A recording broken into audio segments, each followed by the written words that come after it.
Throughout the course of this, course on Texas history, we have spent a lot of time talking about the Comanches, only to see them slowly but surely diminish over time.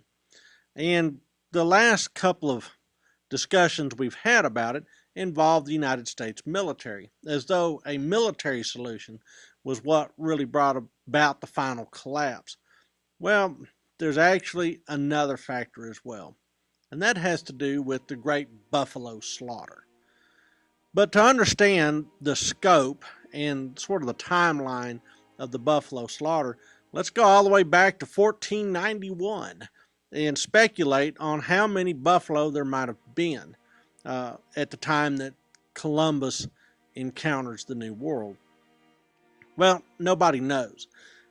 Two really schools of thought on that, and one is that the Indians cultivated buffalo and kept their numbers to a reasonable limit, and also kept their range well tended through the judicious use of prairie fires and things like that.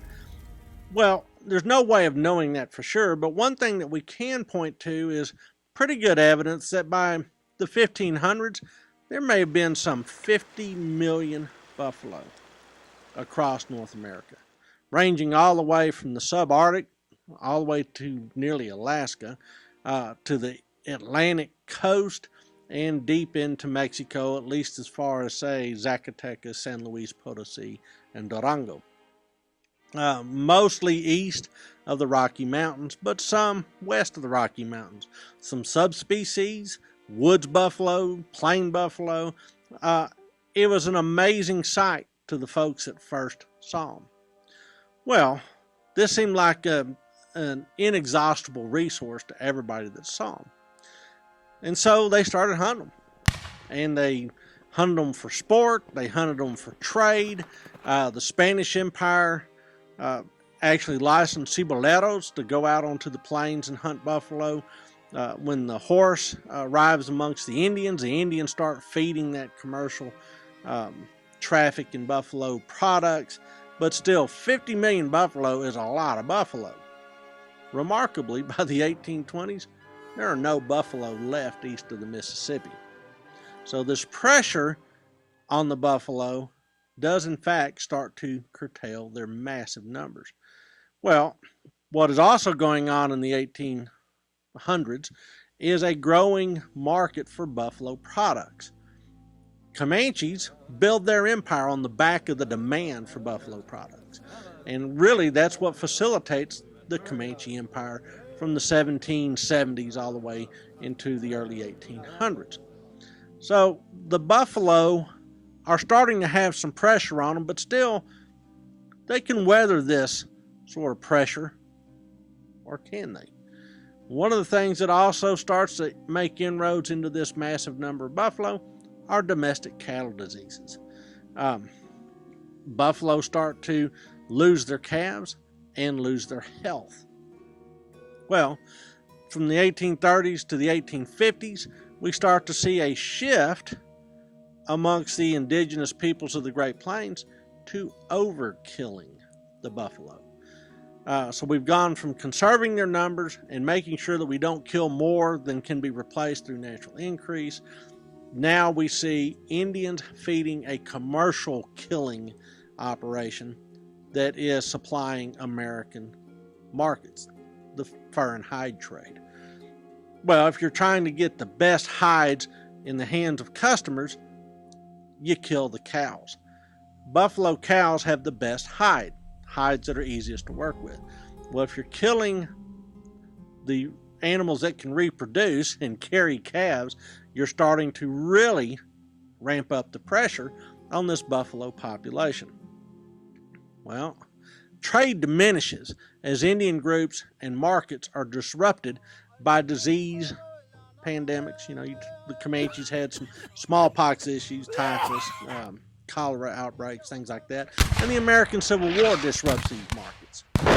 So you would think that the buffalo, having been killed down to a much smaller number, would then start to make a comeback as a result of this let up on the pressure. Then enter the railroads. In 1869, railroads cut right through the middle of the Great Plains, and in fact split the buffalo herd into a northern herd and a southern herd. Estimated that there's probably still about 24 million, maybe 30 million buffalo at this time. Hard to say, but one thing's for sure, railroad is going right through the middle of them. And the railroad brings commercial hide hunters. Not only that, the industrial age has also caught up with the buffalo in that buffalo hides can now be tanned on a commercial and industrial scale. And so buffalo hunters are happy to feed this increased industrial demand for buffalo hides. It's estimated that as many as 10,000 hunter-skinner teams fanned out across Kansas about this time period. And they begin what comes down to us in history is the Great Buffalo Slaughter. An estimated 2 million buffalo are killed in 1870 in the Central Plains. Well, that number goes way on up. So with 2 million animals killed in 1870, you would think, wow, that's a dent, but it's not going to bring about the collapse of the herd. It's okay. These hunters catch up with the demand and really start killing on a huge scale. They start winnowing out the herd in Kansas, in Nebraska, and Colorado. An estimated 5,000 buffalo a day are killed during the shooting season of 1872. Shooting season is usually the fall and winter. So we're talking about 71 to 72, 5,000 animals a day.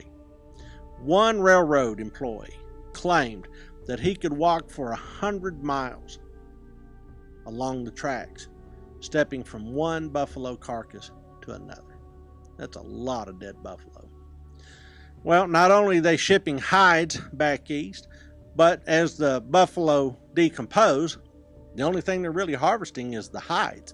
And not even all those hides. They kill so many that they can actually only send east the choice hides. They can leave substandard hides to rot on the animals. The meat rots, everything rots, but those hides that are sent back east. Well, pretty soon you have an absolute sea of bones across the Great Plains. And these bones also have commercial value. They're gathered into huge heaps, and then these huge heaps are put onto train cars and sent east, where they're ground into bone meal and used as a supplement for fertilizer.